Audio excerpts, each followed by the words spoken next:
to the channel. We're back at working on the Patrol again. So this time what we're going to do is work on the cooling issues with this rig, because obviously being a 4.2 they do get a bit hot, and when towing I was having some clutch issues. Now in the last video we replaced our clutch master and slave cylinder. Off camera I've wrapped my dump pipe because they sit very close to where our clutch lines are. And then the final piece of the puzzle is, when having a quick peruse under the engine bay, notice that we're missing a large chunk of our fan shroud out. Now this was obviously cut out to fit all this piping and shit in. So what today I'm going to do is I'm going to remove all this and we're going to fit a Spall fan, which is over here, which we'll talk about later, and then refit all this other crap. Now there are normally electric fan options that come on, you know, Facebook, eBay, all the other crap you can get them from.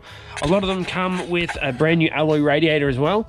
I have opted to keep with just the factory one because I haven't heard too many good things about them. I know there is a fella on Facebook that sells a replacement kit that you can put in here with 2 Spall fans. I'm not too sure on, well, I think they're Spall fans, just not too sure on what the amperage in that is. My alternator is only an 80 amp alternator, so that was another thing you got to take into consideration. So I've got a 12-inch fan here, Spall fan. This pulls about 30 amp at max force. So I looked at the 2 16-inch options that could have gone in here to replace the factory fan completely. Each of those drawed about 40 to 30 amp constant, or close to constant, and if that was the case I would have had to upgrade my alternator to a 120 amp roughly, just so that you're not draining your main batteries and that while you're charging along. Now the reason why we're doing this is because if you remember a while back we were on the beach and it did get a bit hot. Now it only got hot because it wasn't getting enough airflow. So what I'm planning on doing is, since we've got that big opening on the fan shroud, I'm going to try my best to get this to fit in that gap while we still retain the factory fan, because the fan and all of the other components around it are all aftermarket parts anyway. So I'm hoping we can retain this, because obviously I'd rather have the mechanical style fan and then have the secondary fan hidden down here for when we're towing up the range, going on the beach, and I just need a little bit extra.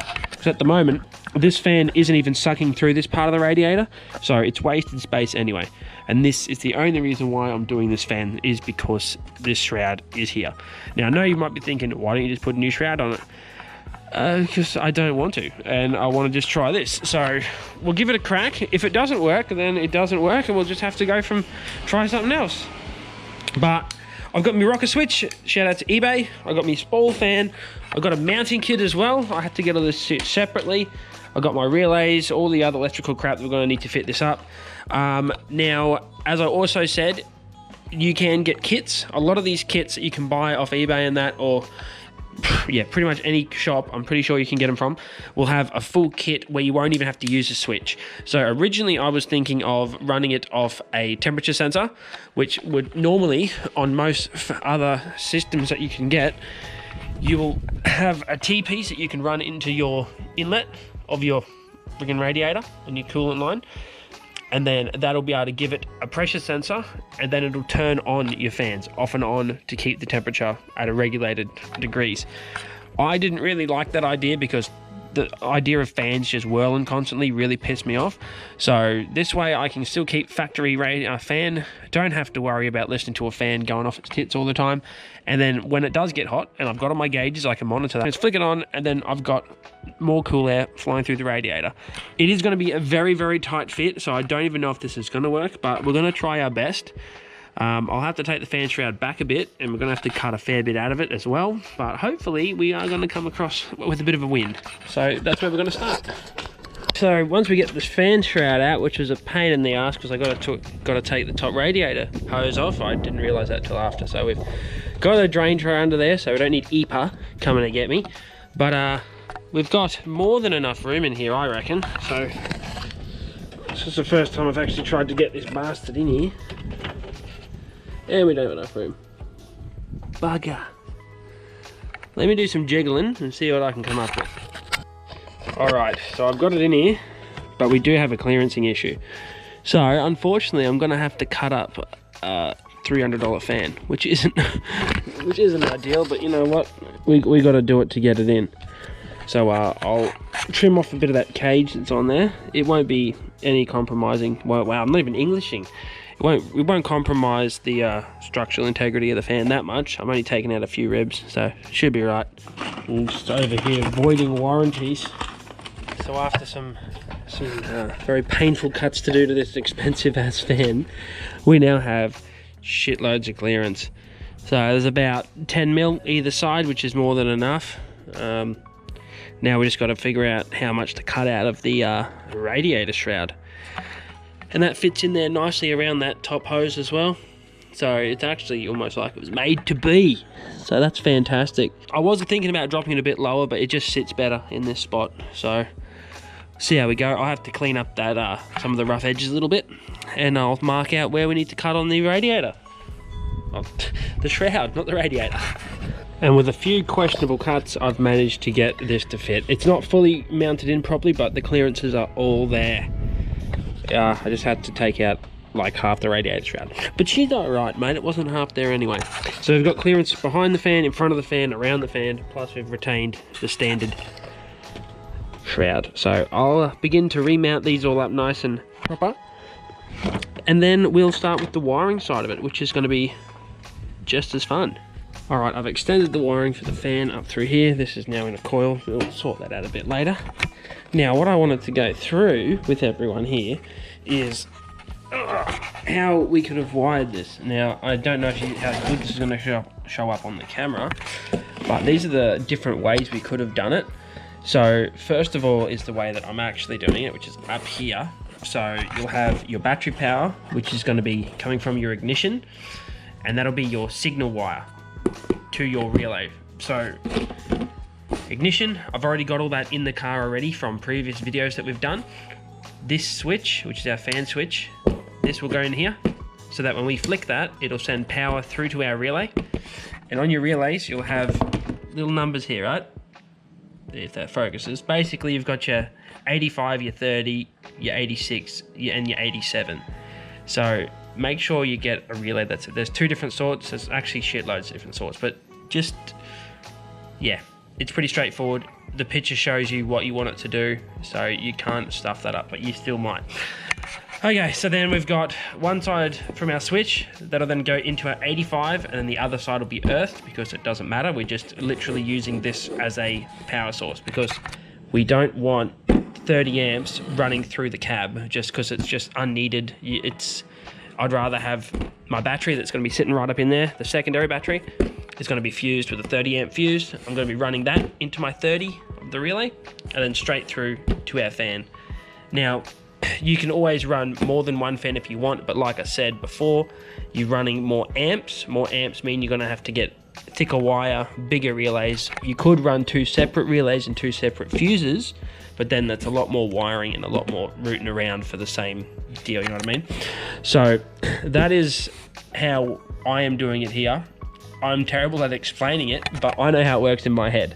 So yeah, you always want your switching off ignition. That way when you turn the car off, it's going to turn off.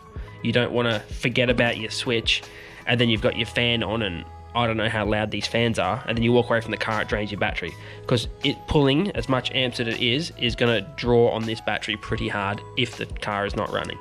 So just keep that in mind if you're going to decide to run these sort of fans. I know a lot of fellas are running these in drift cars and that, and they work really good. So just keep that in mind. So the other option we have here is, it's a terrible drawing, but you run a temp sensor. So in the kits, it'll come with, like I said before, your temp sensor. So your wiring will actually be the same, but instead of you using your switch to control your fan relay, it'll use a temperature sensor, which will be maybe between, I don't know, maybe 80 degrees and 90 degrees. It'll kick in at a certain time, then it'll switch off at a certain time.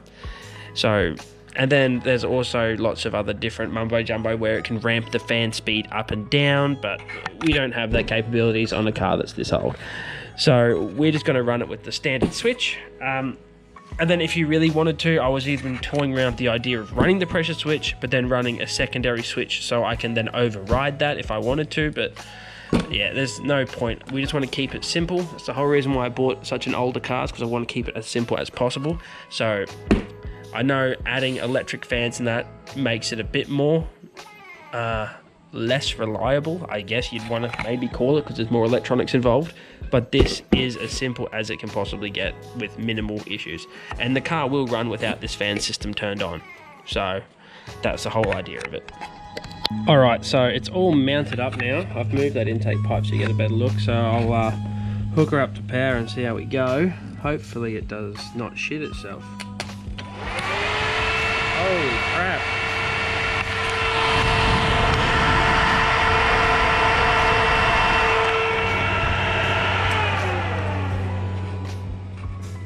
Yeah, right.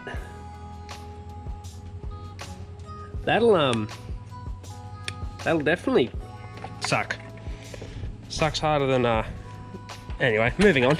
So I've started to run all the wiring. I've got wires going into the cab now, which is good. Remember, this is the light gauge wire that'll be our trigger wire for our relay. The thicker gauge will be obviously for the fan. This one is the one I'm gonna have to run the thicker fuse on, that 30 amp fuse. My in-cab one I'm not worried about because I've already fused everything up in here. From previous jobs, I've already got all this fused up. On a car that you're doing, obviously you'd want to fuse that as well. But on this particular application, I've already got everything pre-set up. So just keep that in mind. Don't do any electrical shit without it being fused, otherwise you'll burn your car down, which isn't good. So I'll quickly hook all this up. If you want the wiring on how to wire these rocker switches up, literally just give it a Google. It'll tell you exactly what you need to do. And through the power of editing, this is finished up. The wiring isn't in its final spot, obviously, because it still looks like shit. So I'm gonna wrap this all up neatly, but kids at home from daycare, so dad duty's got to start, unfortunately. So we'll pack all this up and yeah. But before we go, I will test it. So this is all fit in here nice and snug now. Sturdy as. Fan clears it by heaps. In here, it's still pulled apart, but at least it's all wired up. So we got the other rocker switch. So yeah, that works really good. So like I said before, this will pull a fair few amps. So I'm not really keen on running it too long, but you can see there, I don't know if that's going to show up, but it's 12.5 volts. As soon as I flick them fans on, it drops to 12.3. So you're running those for an extended period of time, you're going to drain your batteries out eventually without the car running. Fortunately, I've got 3 batteries, so it's not really an issue. Anyway, so I'll pack all this up and then just take it for a test drive another day. But after this video, we should be doing a camping video, because this bad boy should be on the road ready to go, and we're sort of raring to go. So stay tuned. Hope you enjoyed the video. Probably another short one, but here's what it is. I'm still getting back into it again. So thanks for watching. Keep on boosting, and we'll see you in the next video.